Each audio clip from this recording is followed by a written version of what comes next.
Assalamualaikum warahmatullahi wabarakatuh. Baiklah teman-teman, hari ini kita akan masuk pada materi yang ke-11 yaitu makhluk hidup dalam ekosistem yang akan dibacakan oleh saya sendiri. Apa sih ekosistem itu? Ekosistem adalah suatu sistem ekologi yang terbentuk oleh hubungan timbal balik yang tak akan terpisah antara makhluk hidup dengan lingkungannya.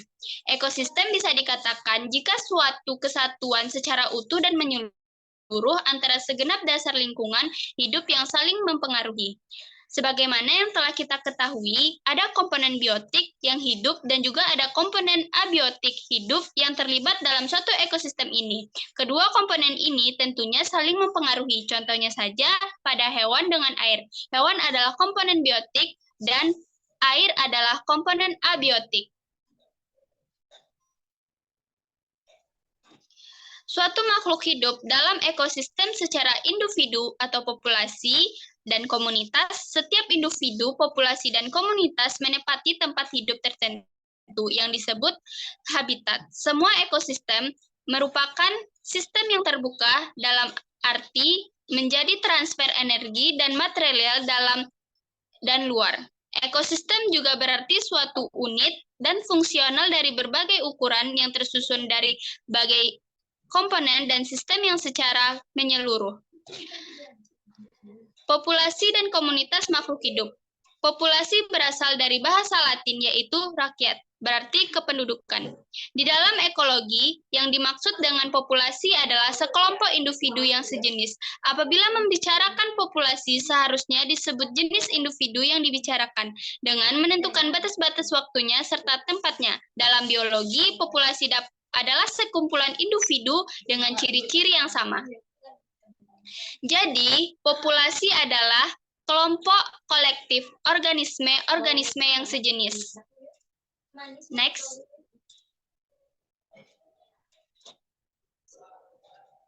Next.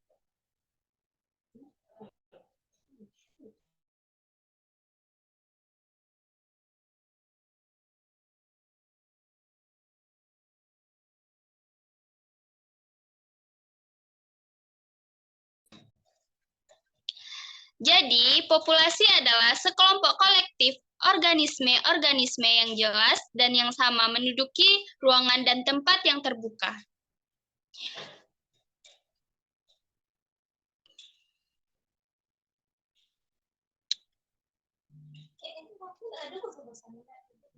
Nah, selanjutnya adalah komunitas makhluk hidup.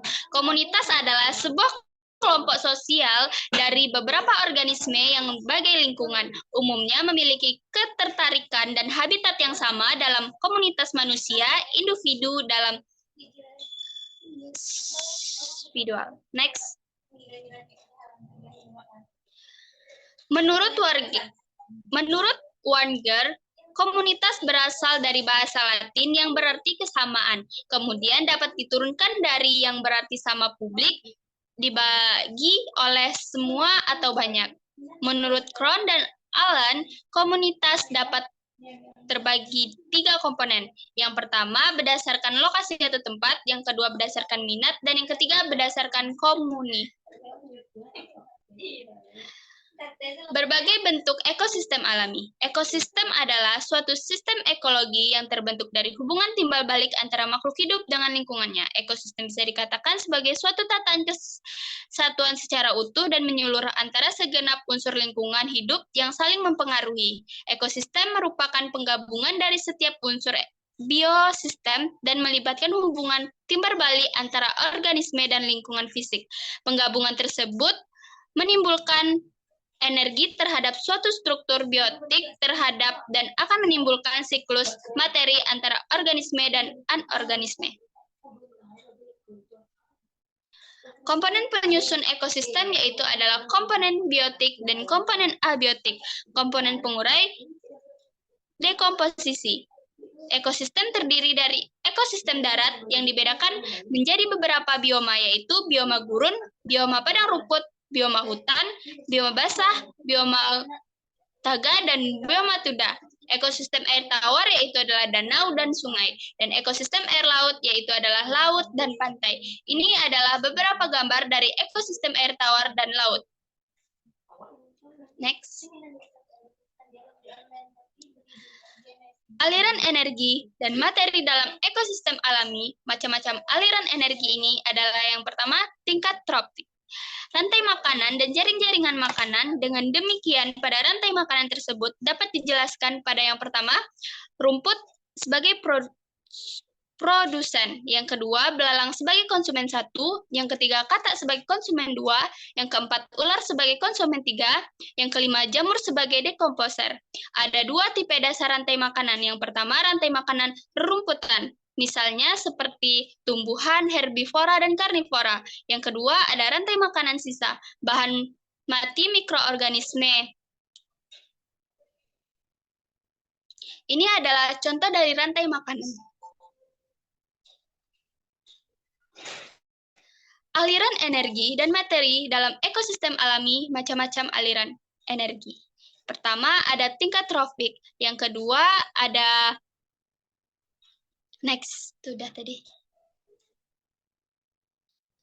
Jaringan-jaringan makanan. Jaringan-jaringan makanan ini adalah kumpulan dari rantai makanan yang saling berhubungan dan membentuk skema mirip jaringan. Keberlangsungan hidup organisme membutuhkan energi dari bahan organik yang dimakan. Bahan organik yang mengandung energi dan unsur-unsur kimia transfer antara organisme dalam suatu ekosistem membentuk struktur trofik yang bertingkat. Tingkat pembagiannya konsumen adalah sebagai berikut. Yang pertama adalah konsumen primer, yang kedua adalah konsumen sekunder, dan yang ketiga adalah konsumen tersier. Proses aliran energi dalam ekosistem. Energi masuk ke dalam ekosistem berupa energi matahari, tetapi tidak semuanya dapat digunakan oleh tumbuhan dalam proses fotosintesis. Yang kedua, energi yang disimpan berupa materi tumbuhan mungkin dilakukan melalui rantai makanan dan jaring-jaringan makanan melalui karnivora dan herbivora. Next. Siklus biokimia. Siklus nitrogen atau N2 nitrogen yang diikatkan biasanya dalam bentuk anomia. Anomia diperoleh dari hasil penguraian jaringan yang mati oleh bakteri. Siklus fosfor. Fosfor organik dari hewan dan tumbuhan yang mati diuraikan oleh dekomposer. Pengurai menjadi fosfat anorganik. Siklus karbon dan oksigen. Macam-macam bentuk pada kehidupan. Pola kehidupan di darat, faktor-faktor yang mempengaruhi pola kehidupan di darat adalah yang pertama, keadaan tanah, yang kedua, suhu, yang ketiga, angin, yang keempat, kelembapan udara, yang kelima, curah hujan, yang keenam, paparan cahaya matahari. Pola kehidupan di darat dapat mengalami perubahan menurut musim. Misalnya, pada waktu musim hujan, kelembapan udara cukup tinggi, tanah basah, tumbuhan hidup subur. Yang kedua adalah pada waktu musim kemarau, kelembapan udara menurun, tumbuhan sebagian mati. Lingkungan hidup di air dan dapat dibedakan menjadi lingkungan air tawar, sungai, rawa, kolam. Yang kedua ada lingkungan air panyau, yaitu danau dan tawar. Pola kehidupan di air akibat cahaya matahari. Lingkungan air yang tembus cahaya matahari mengakibatkan tumbuhan hijau sebagai produsen. Dapat mengakibatkan proses fotosintesis. Proses fotosintesis menghasilkan zat makanan yang berguna bagi tumbuhan dan merupakan sumber makanan makhluk hidup lainnya di dalam air. Next. Kesimpulannya adalah, yang pertama, ekosistem adalah kesatuan komunitas dengan lingkungannya yang membentuk hubungan timbal balik. Yang kedua, ekosistem tersusun atas 3 komponen, yaitu yang pertama komponen biotik, komponen abiotik, dan komponen pengurai. Dan yang ketiga, itu adalah hubungan antara makhluk hidup dengan lingkungannya sangat erat dan saling ketergantungan. Karena makhluk hidup yang satu membutuhkan bantuan makhluk hidup lainnya. Yang keempat, makhluk hidup membutuhkan lingkungan untuk memenuhi kebutuhan hidupnya. Sebaliknya, lingkungan juga membutuhkan makhluk hidup dalam keberlangsungan hidupnya. Saran dari materi ini adalah yang pertama, Setiap makhluk hidup membutuhkan lingkungan yang sehat sebagai tempat tinggal. Oleh karena itu, kita harus menjaga tempat lingkungan, terutama di sekitar tempat tinggal kita. Dan yang kedua, menjaga kelestarian dan keberlangsungan hidup makhluk hidup. Karena makhluk hidup yang satu dengan yang lainnya saling ketergantungan dan tidak dapat dipisahkan. Baiklah teman-teman, terima kasih sekian dari materi saya. Mohon maaf apabila ada kata-kata yang salah. Assalamualaikum warahmatullahi wabarakatuh.